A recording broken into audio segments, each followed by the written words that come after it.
ये एक ऐसे राजा की कहानी है अध्यक्ष महोदया, जो अनपढ़ था, चौथी पास था, बेहद अहंकारी था, बहुत अहंकार था, बहुत ज्यादा, और पैसे की इतनी हवस थी, इतना भ्रष्टाचारी था, इतना भ्रष्टाचारी राजा था। ये एक महान देश की कहानी है। एक बहुत महान देश था, कई हजार साल पुराना देश। उस देश में एक गांव में एक बहुत गरीब परिवार में एक बच्चे का जन्म हुआ। जब बच्चे का जन्म हुआ तो ज्योतिषी ने कहा, गांव में ज्योतिषी होते हैं, आते हैं, वो पत्री बनाते हैं। ज्योतिषी ने कहा, माई तेरा लड़का बड़ा होके बहुत बड़ा सम्राट बनेगा।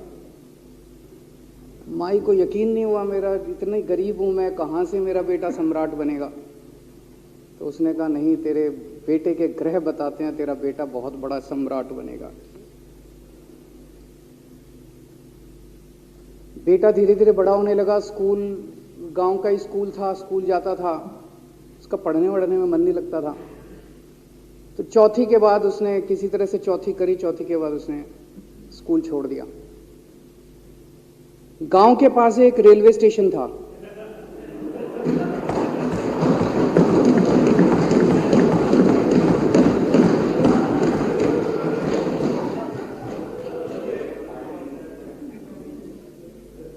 तो घर का खर्चा चलाने के लिए वो लड़का वहां स्टेशन पे चाय बेचता था। लड़के को भाषण देने का बड़ा शौक था। सारे गांव के लड़कों को इकट्ठा कर लेता, आसपास के गांव के भी इकट्ठा कर लेता, सामने वो खाट डाल लेता, उस पर चढ़ जाता और भाषण देता। धीरे धीरे आसपास के गांव के लड़के भी इकट्ठे हो गए। जिस भी चीज में भाषण देता, एक बार शुरू हो जाता तो बंद ही नहीं होता। अब ज्योतिषी ने कहा था, लड़का बड़ा हुआ, बड़ा होके एक दिन उस महान देश का वो राजा बन गया। पूरे देश में उसका नाम हो गया चौथी पास राजा। लोग उसको चौथी पास राजा कहते थे। अब उसे आता जाता कुछ था नहीं, पढ़ा लिखा था नहीं। अफसर आते, कुछ कुछ अंग्रेजी में चपर चपर करते, उसको समझ नहीं आता। अफसर जो मर्जी उससे साइन करा के ले जाते, जो मर्जी उससे साइन करा के ले जाते। अब वो कुछ पूछे अफसरों से तो उसे भी शर्म आती थी कि मैं पूछूंगा तो उनको लगेगा अनपढ़ आदमी है, पता चल जाएगा। तो उसके भी दिल में ये रहता था, यार मैं पूछूं ना पूछूं। पता नहीं किस किस चीज पे उसने चौथी पास राजा ने साइन कर दिए। फिर धीरे धीरे राजा को ये बुरा लगने लगा, यार ये मेरे को चौथी पास कहते हैं। तो उसने एक फर्जी डिग्री बनवा ली। कहीं से फर्जी डिग्री बना के ले आया, एमए की। बोला मैं एमए हूं। तो लोगों को लगा, यार ये तो ठीक नहीं है, ये तो फर्जी डिग्री हम बना के ले आया हमारा राजा। तो लोगों ने आरटीआई डाली। जो आरटीआई डालता उस पर 25,000 रुपये जुर्माना।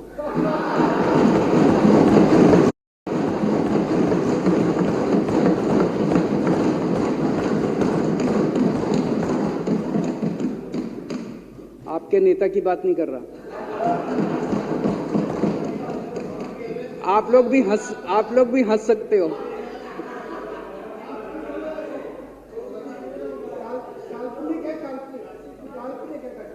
तो जो आरटीआई डाले उसको 25,000 रुपए का जुर्माना, जो आरटीआई डाले उसको 25,000 रुपए का जुर्माना। एक दिन कुछ लोग गए चौथी पास राजा के पास। बोले, जी एक बड़ा धांसू आइडिया लेके आए हैं। बोले बताओ। बोले, जी नोटबंदी कर दो, भ्रष्टाचार खत्म हो जाएगा देश से। तो उसने कुछ पूछा, उसे कुछ समझ नहीं आया राजा को, क्या कह रहे हैं क्या नहीं, पर उसे लगा यार कुछ धांसू आइडिया होगा। उसने एक दिन रात को 8 बजे टीवी चैनलों पे जाके नोटबंदी कर दी। बोला सारे नोट बंद। पूरे देश में हाहाकार मच गया, तड़प गए लोग, धंधे बंद हो गए, दुकानें बंद हो गई, लोग बेरोजगार हो गए, बुरा हाल हो गया पूरे देश, लंबी लंबी लाइनें लग गई पूरे देश के अंदर। लोगों ने जाके उसको कहा जी नोटबंदी कर दो, आतंकवाद खत्म हो जाएगा। ना आतंकवाद खत्म हुआ, ना भ्रष्टाचार खत्म हुआ, देश बर्बाद हो गया। वो महान देश जिसका वो राजा बना था, वो देश 10 साल, 15 साल, 20 साल पीछे चला गया उस नोटबंदी से, उस चौथी पास राजा की वजह से। एक दिन कुछ लोग गए उस राजा के पास, बोले जी खेती खूब बड़ी हो जाएगी, ये किसानों के कानून पास कर दो। अब उसको कुछ अकल नहीं थी, राजा को, अनपढ़ राजा था। उसने साइन कर दिए, 3 काले कानून पास हो गए किसानों के। पूरे देश के किसान सड़कों पे, जगह जगह मोर्चे, 750 किसानों की मौत हो गई 1 साल के अंदर। अंत में राजा को वो कानून वापस लेने पड़े। धीरे धीरे देश की समस्याएं बढ़ती गई, क्योंकि राजा ऐरे गहरे। इससे पहले एक और राजा आया था, मोहम्मद बिन तुगलक, वो भी ऐसे ही करता था। कभी उसने देश की राजधानी बदल दी, कभी बोला मैं चमड़े के सिक्के बनाऊंगा। उसी तरह से ये था, अनपढ़ राजा, कुछ भी कर देता था। अब राजा को एक दिन लगा, यार मैं तो राजा बन गया, पता नहीं कितने दिन रहूंगा। तो उसकी गरीबी में जो जीवन उसने जिया था, उसे लगा यार पैसे तो कमाने चाहिए। पैसे कैसे कमाऊं? पैसे कमाऊंगा तो जनता में छवि खराब होगी। तो उसने अपने एक दोस्त को बुलाया और उस दोस्त को बोला कि ऐसा करते हैं कि मैं तो राजा हूं, सारे सरकारी ठेके तेरे को दिलाऊंगा, सारी कंपनियां तेरे को दिलाऊंगा, सरकारी पैसा तेरे को दिलाऊंगा, नाम तेरा, पैसा मेरा। तेरे को पूरे उस पे 10% कमीशन तेरे को मिलेगा, सारा पैसा मेरा। दोस्त मान गया। दोस्त को क्या था, फ्री में पैसा मिल रहा था, दोस्त मान गया। उसके बाद दोनों ने मिलके जो देश को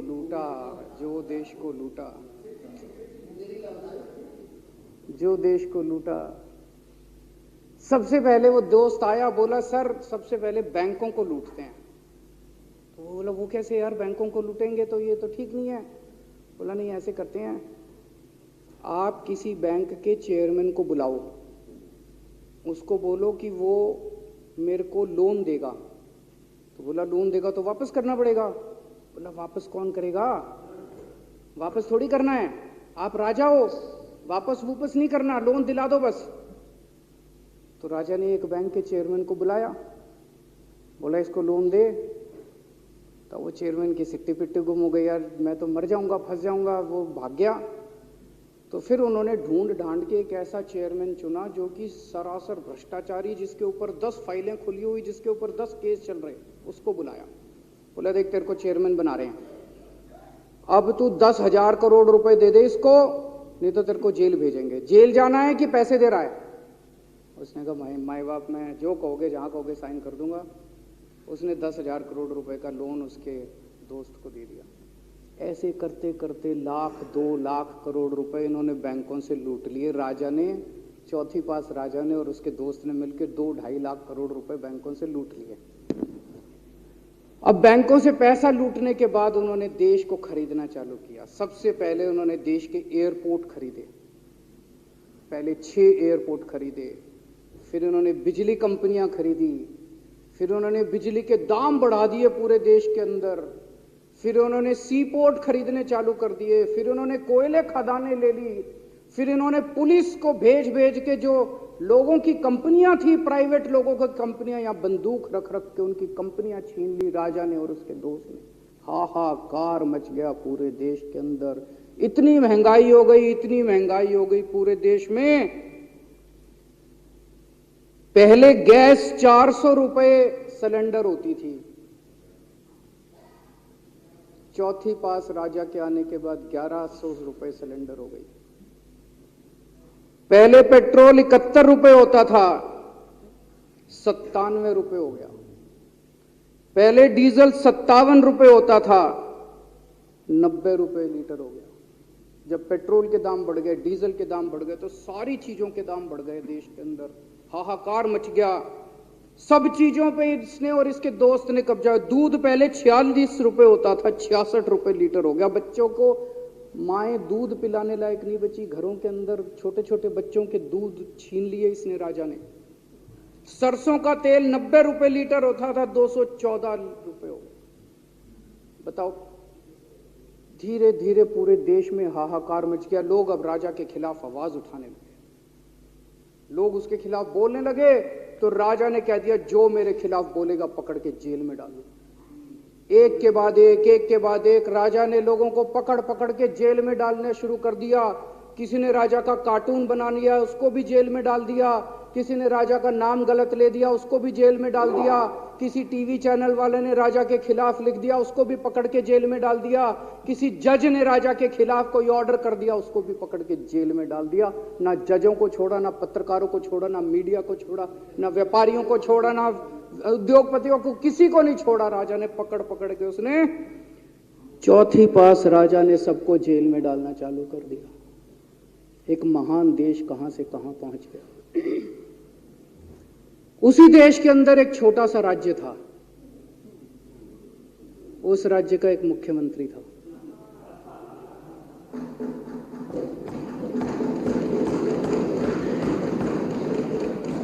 उनके चेहरे पे भी स्माइल आ गई, उनके चेहरे पे भी उम्मीद की किरण छा गई। वो मुख्यमंत्री अपने लोगों का खूब ख्याल रखता था। वो मुख्यमंत्री कट्टर ईमानदार था। वो मुख्यमंत्री कट्टर देशभक्त था। वो मुख्यमंत्री पढ़ा लिखा था।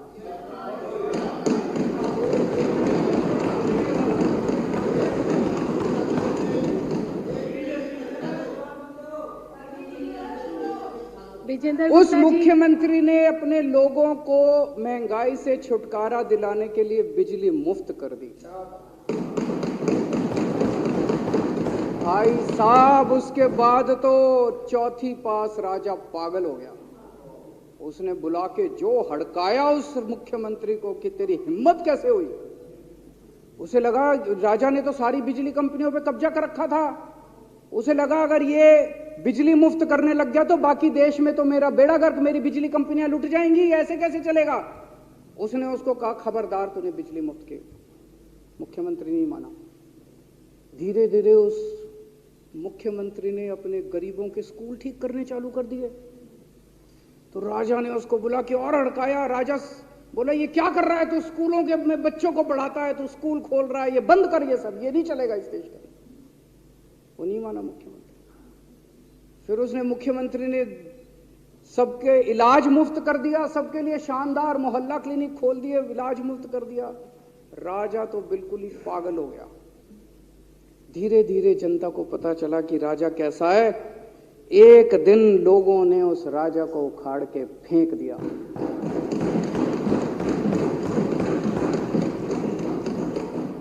और लोगों ने एक किसी ईमानदार और देशभक्त आदमी को वहां बिठा दिया और उनकी सरकार आ गई। और उसके बाद देश से महंगाई खत्म हुई और देश रात दूनी चौगुनी तरक्की करने लगा।